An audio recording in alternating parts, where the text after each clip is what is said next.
ప్రపంచవ్యాప్తంగా క్రిస్మస్ సంబరాలు ఘనంగా జరుగుతున్నాయి. చర్చిలను అందంగా ముస్తాబు చేశారు. విద్యుత్ దీప కాంతుల్లో చర్చిలు వెలిగిపోతున్నాయి. పలు రకాల వస్తువులతో క్రిస్మస్ ట్రీస్ ను అందంగా అలంకరించారు క్రైస్తవ సోదరులు. ప్రపంచానికి క్రీస్తు శాంతి సందేశాన్ని వివరిస్తున్నారు పాస్టర్లు. పలు రకాల వస్తువులతో క్రిస్మస్ తాతయ్యను అందంగా అలంకరించారు. వందలాది మంది జీసస్ ను దర్శించుకోవడానికి తరలి వస్తున్నారు. ఏ చర్చిని చూసినా కలర్ఫుల్ గా కనిపిస్తోంది. రాజకీయ నేతలు, సినీ ప్రముఖులు క్రైస్తవులకు పండుగ శుభాకాంక్షలు తెలిపారు.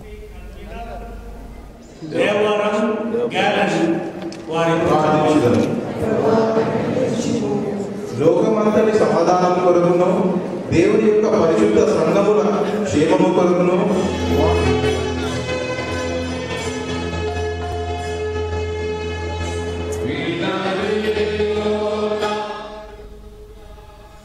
మెదక్ సిఎస్ఐ చర్చిలో క్రిస్మస్ వేడుకలు ఘనంగా జరుగుతున్నాయి. తెల్లవారుజాము నుండే ప్రత్యేక ప్రార్థనలు చేస్తున్నారు క్రైస్తవులు. ప్రఖ్యాత మెదక్ చర్చికి ఏపీ, కర్ణాటక, మహారాష్ట్రలతో పాటు విదేశాల నుంచి భక్తులు తరలి వస్తున్నారు. భక్తులకు ఎలాంటి ఇబ్బందులు కలగకుండా ప్రత్యేక ఏర్పాట్లు చేశారు నిర్వాహకులు.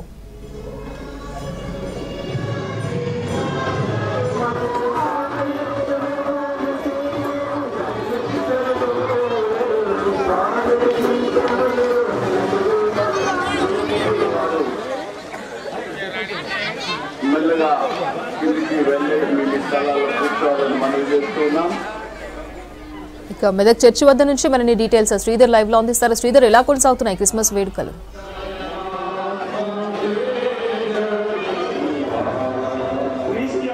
మెదక్ చర్చిలో క్రిస్మస్ వేడుకలు ఘనంగా జరుగుతున్నాయి. తెల్లవారుజామున 4:30కు మొదటి ఆరాధనతో శిల్వ ఊరేగింపుతో క్రిస్మస్ వేడుకలు ప్రారంభమైనాయి. మెదక్ చర్చ్ అనగానే ఇటు దేశంలోనే అత్యంత చారిత్రాత్మకమైన ప్రతిష్టాత్మక అయితే భారీ నిర్మాణం కూడా ఉంటుంది. 173 అడుగుల అత్యంత ఎత్తైనటువంటి ఈ మెదక్ చర్చిలో ఇటు దాదాపు ఈ సంవత్సరం ప్రత్యేకంగా క్రిస్మస్ వేడుకలు జరగనున్నాయి.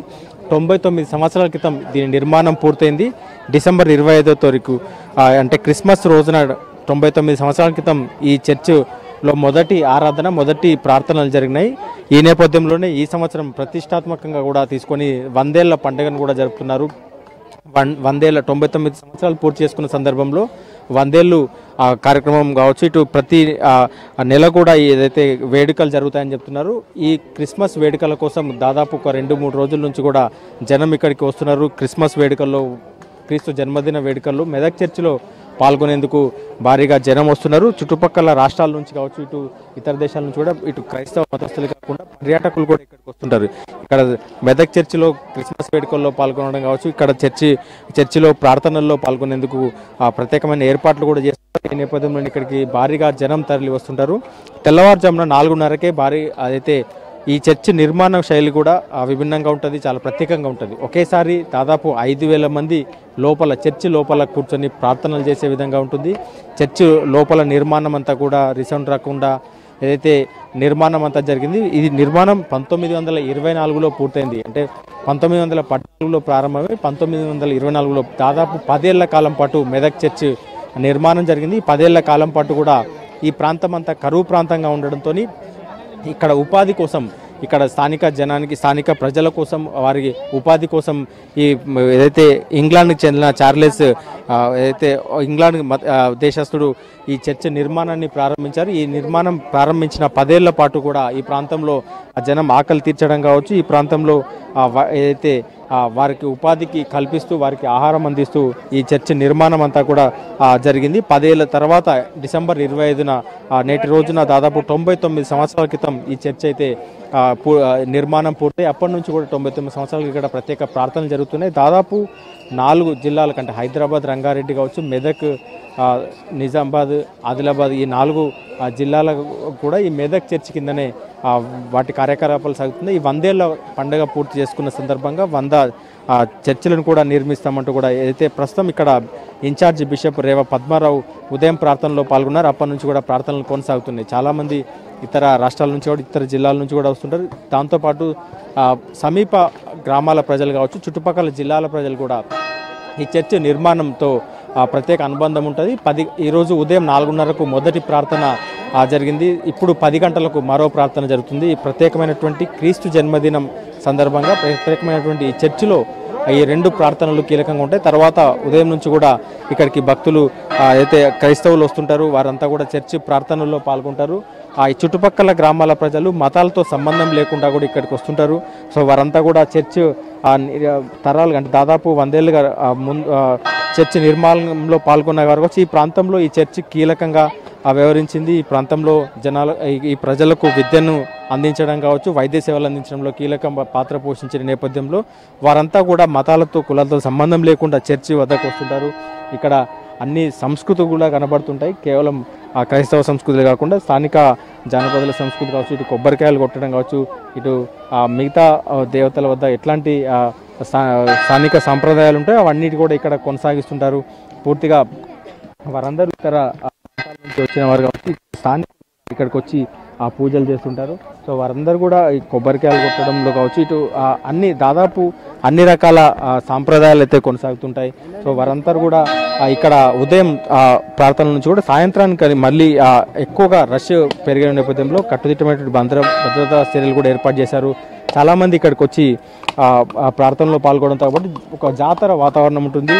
దాదాపు 300 ఎకరాలకు పైగా విస్తీర్ణ కలిగిన ఈ ప్రాంతంలో ఎక్కడ అన్ని అయితే షాపులు కావచ్చు ఇవన్నీ ఏర్పాటు చేశారు. చాలామంది ఇక్కడికి వస్తున్న నేపథ్యంలో వారందరూ కూడా ఎట్లాంటి పోలీసులు కూడా అన్ని భద్రతా చర్యలు చేపట్టారు. ఒకరితో మాట్లాడదాం. అమ్మ ఏం పేరు? పేరు లక్ష్మీ. ఎక్కడి నుంచి వచ్చినావు? మేమా కుక్కట్పల్లి. ఎందుకంటే ఇక్కడ చర్చ్ ఇంతకు ముందు వచ్చినా ఈ రోజు వచ్చారా? ఇదే ఫస్ట్ టైం అండి నేను రావడం. ఎట్లా ఉంది చర్చ్? ఎట్లా ఉంది? చాలా బాగుంది. అంటే జస్ట్ చూడడానికి వచ్చినా? అంటే లేదు, జస్ట్ నార్మల్ గా మొక్కుకోవడానికి వచ్చాము. క్రిస్మస్ సెలబ్రేషన్స్ కానీ వచ్చాము. ఫ్యామిలీ అందరం కలిసి వచ్చాము. నేనైతే ఫస్ట్ టైం వచ్చాను. చాలా బాగుందండి. ఇది మతాలు కులాలతో సంబంధం లేకుండా చాలా మంది హైదరాబాద్ నుంచి కావచ్చు ఇతర ప్రాంతాల నుంచి కూడా జనం ఇక్కడికి వస్తుంటారు. అంటే క్రైస్తవులే కాకుండా ఇతర ప్రాంతాల వారు కూడా వస్తుంటారు. ఉదయం 4:30కు మొదటి ప్రార్థనలు అయితే జరుగుతుంటాయి. ఇప్పుడు తర్వాత ఇక్కడైతే 10 గంటలకు కూడా ప్రార్థనలు జరుగుతుంటాయి. ఇట్లా కంటిన్యూస్గా ఈరోజు ఉదయం నుంచి సాయంత్రం వరకు కూడా ఈ ప్రార్థనలు అయితే కొనసాగుతుంటాయి. చాలామంది ఇక్కడ ప్రత్యేకంగా గొర్రె పిల్లలను కూడా దానం చేస్తుంటారు, అంటే కానుకలుగా చర్చికి సమర్పిస్తుంటారు. సో క్రీస్తు సంబంధించినటువంటి ఆ ఇతివృత్తాన్ని కూడా లోపల చర్చి నిర్మాణంలో భాగంగా అయితే గాజు ఫలకాల మధ్య రంగురంగుల అద్దాలతో చర్చి అయితే క్రీస్తుకు సంబంధించినటువంటి ఆ జన్మ వృత్తాంతాన్ని కూడా తెలిపే విధంగా లోపల నిర్మాణ శైలి ఉంటుంది. రోజ్వుడ్తో ప్రత్యేకమైనటువంటి నిర్మాణ శైలి ఉంటుంది. సో చర్చ్ ఫాస్ట్ చేస్తున్నారు. ఆయన అడిగి తెలుసుకుందాం ఎట్లా జరుగుతున్నాయి church celebrations, Christmas celebrations. V6 channel ప్రేక్షకులకు ఈ క్రిస్మస్ శుభాకాంక్షలు నేను అందిస్తూ ఉన్నాను. మరి గత 2-3 రోజుల నుంచి ఆయా ప్రాంతాల్లో నుండి ఈ మందిరపు యొక్క ఆవరణంలోనికి ప్రజలు, విశ్వాసులు అందరూ క్రైస్తవులు వస్తున్నారనే కాదు, క్రైస్తవేతరులు సహితం వివిధ రాష్ట్రాల్లో నుండి వచ్చే ప్రజలు వారికి ఉన్నటువంటి విశ్వాసమును బట్టి వారి మొక్కుబడులు చెల్లించుకోవడానికి ప్రత్యేకంగా ఈ క్రిస్మస్లో ఆరాధనలో పాల్పొందడానికి వారు వస్తూ ఉన్నారు. మరి వారికి తగిన ఏర్పాట్లు వారి భద్రత కొరకు, వారి యొక్క క్షేమం కొరకు, వారు నివసించడానికి అందుబాటులో ఉన్నటువంటి వనరులను వాడుకొని వారి కొరకు ఏర్పాటు చేయడం జరిగింది. ఈ దేవాలయం నిర్మించి నేటితో 99 సంవత్సరాలు ముగించి 100వ సంవత్సరంలో ప్రవేశిస్తూ ఉన్నాం. 14వ సంవత్సరం మొదలుకొని 24వ సంవత్సరం మట్టుకు 10 సంవత్సరాల కట్టడం ఇది నిర్మాణంలో ఉండి క్రిస్మస్ దినం డిసెంబర్ 25వ తేదీన ఇది ఆనాటి మిషనరీ దీని యొక్క నిర్మాణకర్త చార్ల్స్ వాకర్ పాస్నెట్ గారు దీనిని ప్రతిష్ఠించినారు. ఏది ఏమైనా ఇది నిర్మాణం కొరకు పేద ప్రజలు ఆకలిగా ఉన్నటువంటి వారికి ఫుడ్ ఫర్ వర్క్ అనే ప్రాజెక్ట్ క్రింద దీనిని నిర్మాణం జరిగించింది. ఇది నిర్మించబడి నేటితో 99 సంవత్సరాలకు జరుగుతుంది. ఈ రోజు ప్రత్యేకమైనటువంటి ప్రార్థనలు, అంటే ప్రత్యేకమైనటువంటి ప్రార్థనలు వచ్చే భక్తులు వారి యొక్క విశ్వాసాన్ని బట్టి, వారికి ఉన్నటువంటి అవసరతను బట్టి వారు తెలియజేసినప్పుడు అది వ్రాతపూర్వకంగా కావచ్చు, వారి యొక్క మనవిని మేము విని వారి కొరకు ప్రార్థనలు చేస్తాం. ఉదయకాలం నుంచి 7:30 వరకు ఒక ఆరాధన, ఇప్పుడు 10 గంటలకు ఇంకొక ఆరాధన, తర్వాత సాయంత్రం 9 గంటల మట్టుకు అనేక ప్రాంతాల్లో నుండి వస్తారు, వారి మొక్కుబళ్ళు చెల్లిస్తారు, వారి కోరికల అవసరం కొరకు మేము ప్రార్థన చేస్తాం. ఏది ఏమైనా దేవుడు ఈ క్రిస్మస్ దినం యొక్క క్షేమాన్ని, సమాధానం ప్రజలందరికీ దయచేయాలని నేను ప్రార్థిస్తున్నాను. వేరే ప్రాంతాల్లో ఉన్నటువంటి వారు, కరువులో ఉన్నటువంటి వారు, యుద్ధముల ద్వారా అనేక ఇబ్బందులకు గురి అవుతున్నటువంటి వారు, తమిళనాడు, ఆంధ్రప్రదేశ్ రాష్ట్రాల్లో వరదల ద్వారా అనేక మంది కష్టాల్లో ఉన్నారు. వారందరికీ క్షేమాన్ని దేవుడు ఇవ్వాలని నేను ప్రార్థిస్తున్నాను. Thank you very much.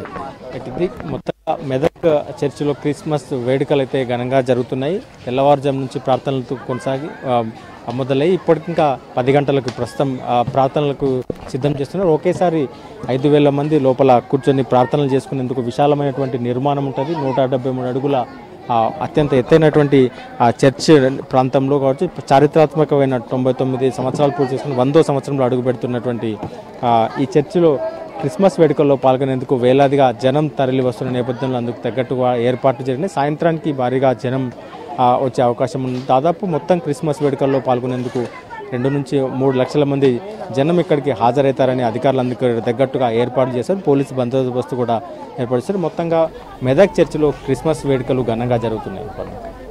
Thank you Sridhar.